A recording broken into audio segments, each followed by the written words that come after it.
वो चीज़ जिसके लिए हम काम करते हैं, जिसके पीछे भागते हैं, इसकी वजह से परेशान रहते हैं, मनी यानी कि पैसा। क्या आपने कभी सोचा कि असल में ये पैसा है क्या? आखिर इसका कॉन्सेप्ट कहाँ से आया?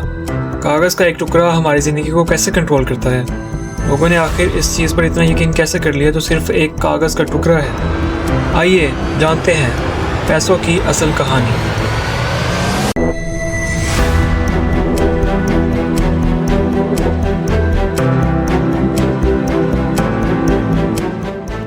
पैसा आखिर है क्या? क्या हर कागज़ की करेंसी पैसा है? इकोनॉमिस्ट के मुताबिक पैसा वो कोई भी ऐसी चीज़ है जो लोग एक्सचेंज के लिए कबूल कर लें। मतलब जैसे हमारी आम रूटीन में हम पैसे दे के कोई चीज़ लेते हैं। लेकिन पैसों की वैल्यू तब तक है जब तक हम इसे वैल्यू देते हैं। 100 रुपये का नोट, उसकी वैल्यू तब तक है जब तक गवर्नमेंट उसकी गारंटी देती है, या तब तक जब तक लोग उस पर ट्रस्ट करते हैं। सोच कर देखें, अगर आज ही गवर्नमेंट एक 100 रुपये के नोट की गारंटी देना बंद कर दे, क्या लोग इसको वैल्यू देंगे? लेकिन क्या ये मनी सिस्टम हमेशा से चलता आ रहा है? ऐसा बिल्कुल नहीं है।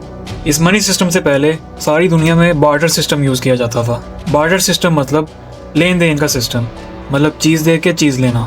ये इस तरह है जैसे एक दर्जी है और एक किसान। किसान के पास गंदम है और दर्जी के पास कपड़े। अब किसान को कपड़े लेने के लिए गंदम देनी पड़ेगी और दर्जी को गंदम लेने के लिए कपड़े देने पड़ेंगे। इस तरह ये बार्टर सिस्टम काम करता था। इस सिस्टम के बहुत से नुकसान थे, जिसमें से सबसे बड़ा तो ये कि ट्रेड के लिए ज़रूरी था कि दोनों लोगों को एक दूसरे के प्रोडक्ट्स की ज़रूरत हो। अगर दोनों में से एक ऐसा होता जिसको दूसरे के प्रोडक्ट की ज़रूरत ही ना होती तो वो ट्रेड ही नहीं करता था। दूसरा ये कि इसमें कोई फिक्स्ड वैल्यू नहीं थी। कितना सामान दे के कितना मिलेगा, कोई स्पेसिफिक अमाउंट ही नहीं थी। तो लोगों के बीच इस वजह से सही से ट्रेड नहीं हो पाती थी। लड़ाई होती थी, धोखा होता था। तो लोगों को कुछ ऐसा चाहिए था जो सब जगह यूज़ किया जा सके, जिसकी वैल्यू हो, जो ट्रेड में हेल्प करे। यहाँ से कॉन्सेप्ट निकला मनी का। पहले पैसा कोई चीज़ नहीं बल्कि एक एग्रीमेंट समझा जाता था। लोगों ने कलेक्टिवली मान लिया कि एक चीज़ है, उसकी वैल्यू है और हम इसे ट्रेड में यूज़ करेंगे। लेकिन पैसा भी डायरेक्ट पेपर मनी नहीं था। पहले कॉन्सेप्ट आया कमोडिटी मनी का। अलग अलग कम्युनिटीज़ ने अलग अलग चीज़ों को पैसों के तौर पर यूज़ किया, जैसे शेल्स, स्टोन्स, मेटल्स। इन चीज़ों को कमोडिटी मनी कहा जाता था। मेटल्स आहिस्ता आहिस्ता डोमिनेट करने लगे क्योंकि ड्यूरेबल थे, रेयर थे, सेम क्वालिटी रखते थे। ऐसे में सोना और चांदी पैसों के लिए बेस्ट साबित हुए। इसकी वजह थी कि इनको हर सोसाइटी में कीमती समझा जाता था। इनको ट्रांसपोर्ट करना आसान था और ये ख़राब नहीं होते थे। ये डिसीजन किसी एक शख्स का नहीं था, बल्कि ये मार्केट ड्राइवन एवोल्यूशन थी। यानी सब लोगों ने इस चीज़ को स्टैंडर्ड समझा और इसे यूज़ करना शुरू किया। पहली ऑफिशियल करेंसी तकरीबन 700 BC लीडिया, जो आज का मॉडर्न टर्की बनता है, उसमें बनाई गई। पहली बार मेटल कॉइन्स बनाए गए जिनका वेट, प्योरिटी फिक्स थी। उस टाइम के रूलर की स्टैंप होती थी ताकि लोग ट्रस्ट करें। इसका फ़ायदा ये हुआ कि प्राइसेस फिक्स हो गई, ट्रस्ट बिल्ड हुआ, टैक्स लेना पॉसिबल हुआ। यहाँ से मनी सिस्टम ऑफिशियली एग्जिस्टेंस में आया। कॉइन्स की वजह से लोकल और इंटरनेशनल ट्रेड पॉसिबल हुई, मार्केट्स स्टेबल हुई, गवर्नमेंट पावरफुल हुई। ये तो हो गए कॉइन्स। अब बात आती है पेपर मनी की, जो कि आज भी हम यूज़ करते हैं। पेपर मनी का कॉन्सेप्ट पहली बार चाइना में डेवलप हुआ। लोग सोना और चांदी सेफ जगहों पर जमा करवाते थे और उसके बदले उन्हें पेपर रसीद मिलती थी। इनिशियली ये रसीद सिर्फ प्रूव होती थी कि इतनी क्वांटिटी का सोना डिपॉजिट है। वक्त के साथ साथ लोगों ने इन रसीद को डायरेक्टली एक्सचेंज करना शुरू कर दिया। सोने को फिजिकली मूव करने की ज़रूरत नहीं थी। इस तरह पेपर मनी का इस्तेमाल बढ़ता गया। इस स्टेज पर पैसा फिजिकल कमोडिटी से डिटैच होना स्टार्ट हो गया और ट्रस्ट बेस्ड सिस्टम में कन्वर्ट हो गया। ये मनी के एवोल्यूशन का सबसे इम्पोर्टेंट टर्निंग पॉइंट था। पेपर मनी के बाद पैसा सिर्फ एक चीज़ नहीं रहा, बल्कि एक इंस्टीट्यूशनल सिस्टम बन गया।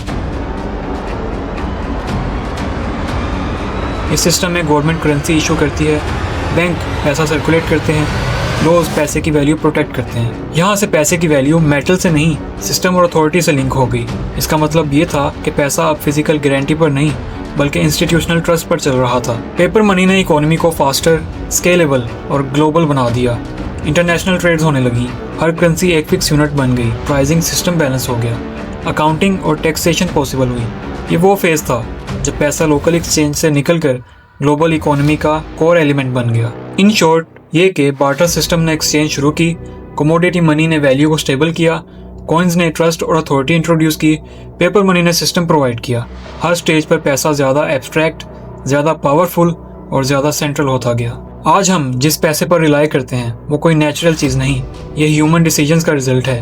इकोनॉमिक नीड्स का सोल्यूशन है? क्या आपको लगता है कि पैसों को इतनी वैल्यू दे देना कि हर चीज इस पर रिलाई करने लगे, क्या ये ठीक है? पैसों का मकसद तो हमेशा ट्रेड आसान बनाना, वैल्यू रिप्रेजेंट करना और इकोनॉमी को ऑर्गेनाइज करना रहा है। लेकिन जैसे जैसे सिस्टम कॉम्प्लेक्स होता जा रहा है, इंसान का पैसे के साथ ताल्लुक भी बदलता जा रहा है। क्या ये जरूरी है कि हर चीज पैसों पर ही रिलाई करे?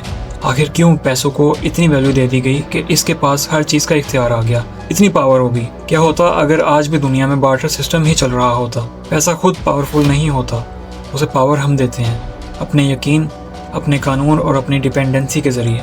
आपको क्या लगता है, क्या इंसान अब कभी दोबारा पैसों की वैल्यू को दोबारा उस तरह से कर पाएंगे जिस तरह से इसकी वैल्यू होनी चाहिए? क्या खुद को और हर चीज़ को पैसों पर रिलाई कर लेना ठीक है? अपनी राय का इजहार कमेंट में कीजिएगा और चैनल को सब्सक्राइब कर दें।